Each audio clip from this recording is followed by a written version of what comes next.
Saudara-saudara yang dikasihi Tuhan, saat ini kita bersyukur karena Tuhan memberikan kepada kita kesempatan demi kesempatan untuk belajar kebenaran firman Tuhan. Saat ini kita akan belajar di dalam Amsal pasal 1 ayat 8 sampai ke 19.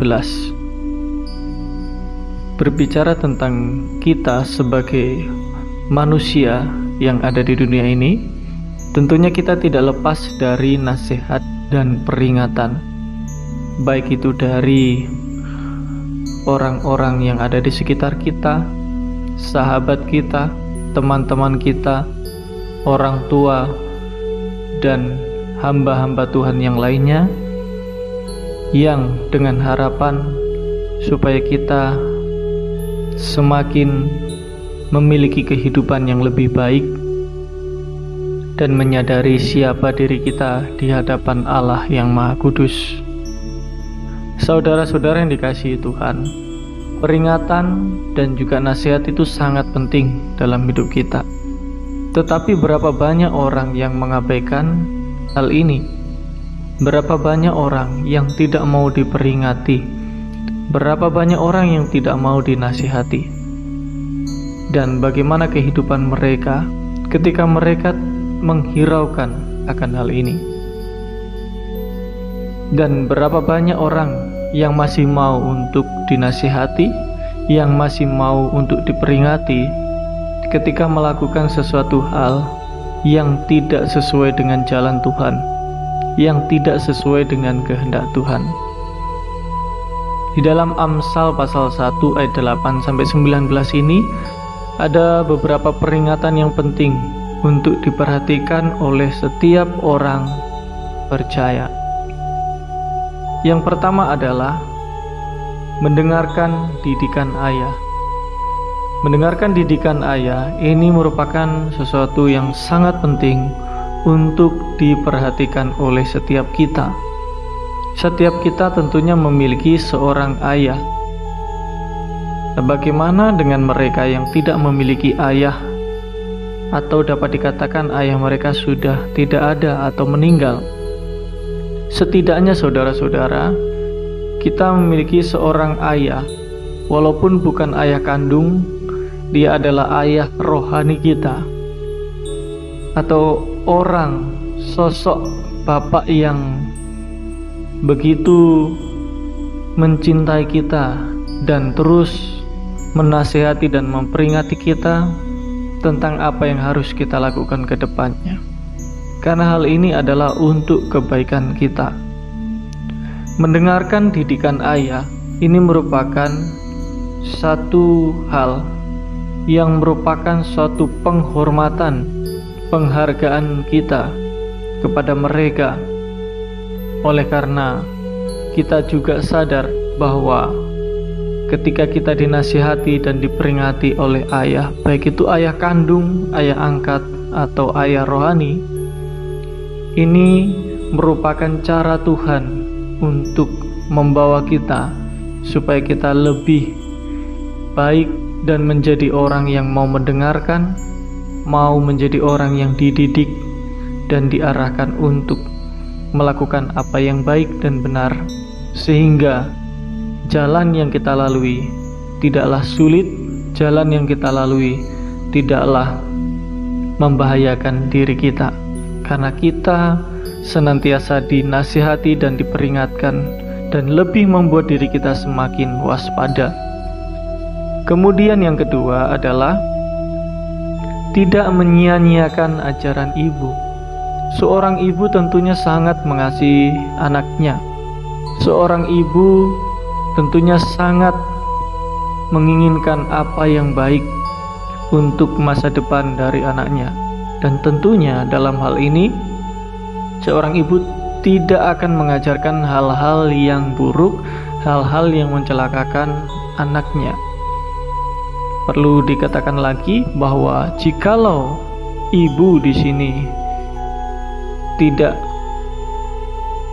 hanya kepada ibu kandung, ini bisa juga mengarah kepada ibu angkat atau ibu secara rohani jikalau kita tidak memiliki ibu karena sudah meninggal.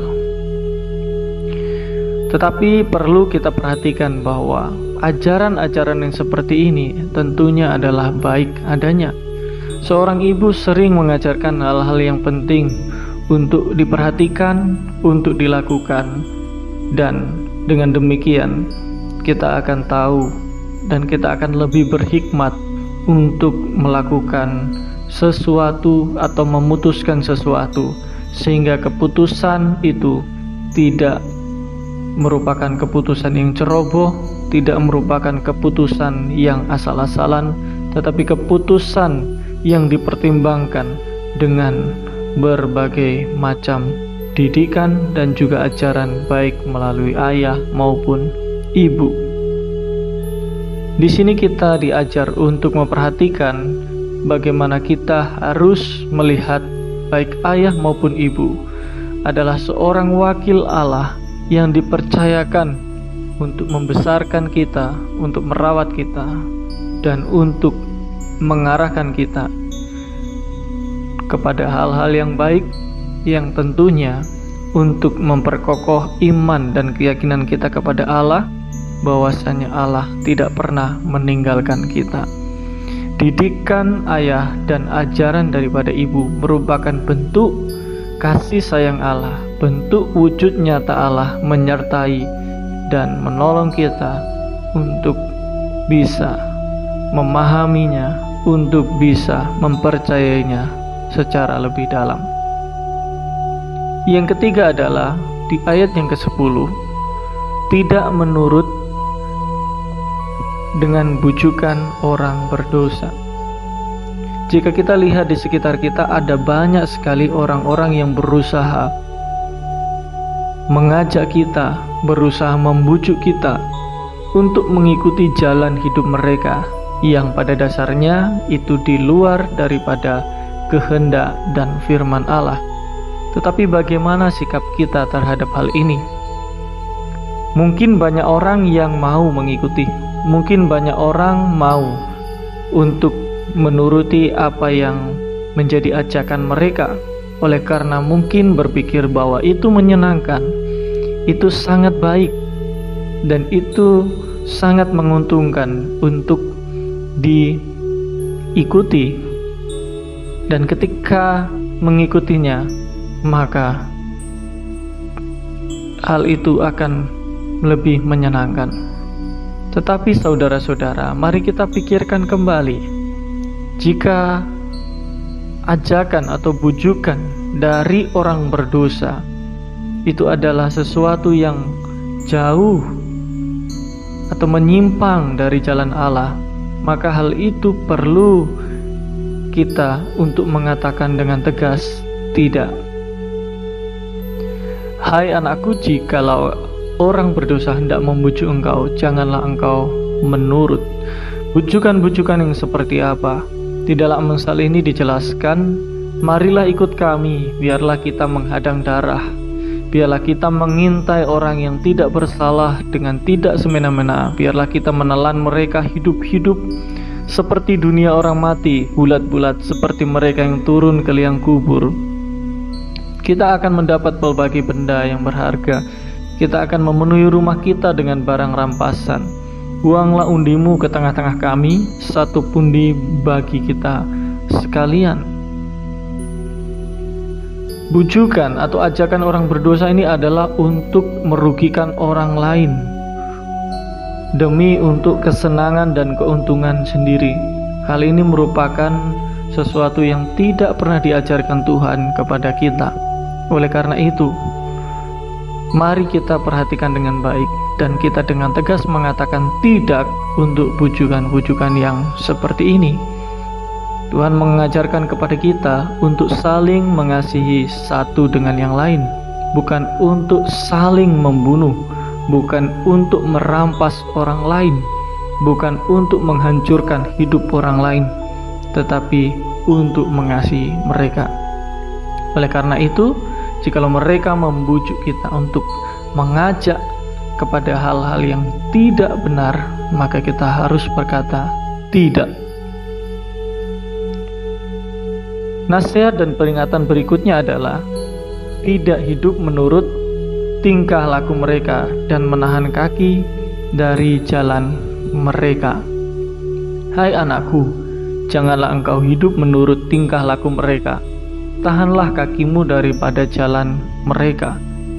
Kenapa nasihat dan peringatan ini sangat penting? Karena hal ini adalah untuk kebaikan kita. Hal ini untuk mengingatkan siapa identitas kita sebagai orang percaya dan apa yang seharusnya kita lakukan dan apa yang seharusnya kita hindari. Alasan kenapa kita tidak boleh mengikuti gaya hidup mereka, tingkah laku mereka, dan harus menahan kaki kita daripada jalan mereka. Karena kaki mereka lari menuju kejahatan dan bergegas-gegas untuk menumpahkan darah. Sebab percumalah jaring dibentangkan di depan mata segala yang bersayap, padahal mereka menghadang darahnya sendiri dan mengintai nyawanya sendiri. Demikianlah pengalaman setiap orang yang loba akan keuntungan gelap, yang mengambil nyawa orang yang mempunyainya. Saudara-saudara dikasihi Tuhan, Tuhan menginginkan kepada kita semua untuk menghindari hal-hal yang demikian, pembunuhan, mencari keuntungan diri sendiri dengan merugikan orang lain. Tetapi Tuhan ingin supaya kita mendengarkan didikan ayah, ajaran ibu, dan bersikap bijak terhadap ajakan-ajakan atau bujukan orang berdosa dan tidak mengikuti tingkah laku mereka. Karena kita sudah dibaharui oleh Allah, kita sudah hidup di dalam kasih-Nya, kita sudah ditebus dengan darah yang mahal, kita sudah dikasihani sedemikian rupa, dan kita juga diajar untuk melihat bagaimana kasih Allah dinyatakan kepada kita dan bagaimana kita harus meneladani Allah yang mengasihi kita melalui pengorbanan yang sedemikian rupa. Jikalau orang membenci kita, mari kita berdoa kepada mereka. Jikalau orang menganiaya kita, mari kita doakan mereka, karena itulah yang dikehendaki Tuhan di dalam kehidupan kita. Itu sebabnya seperti yang dikatakan di dalam Roma pasal 12 ayat yang ke-2, janganlah kamu menjadi serupa dengan dunia ini, tetapi berubahlah oleh pembaharuan budimu, sehingga kamu dapat membedakan manakah kehendak Allah, apa yang baik, yang berkenan kepada Allah, dan yang sempurna.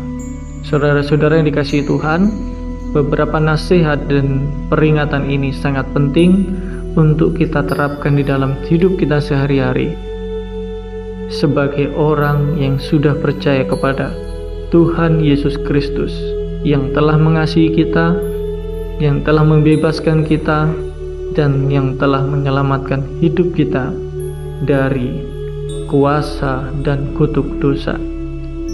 Biarlah firman Tuhan ini memberkati kita dan menolong kita untuk perjalanan hidup yang kita jalani ke depan.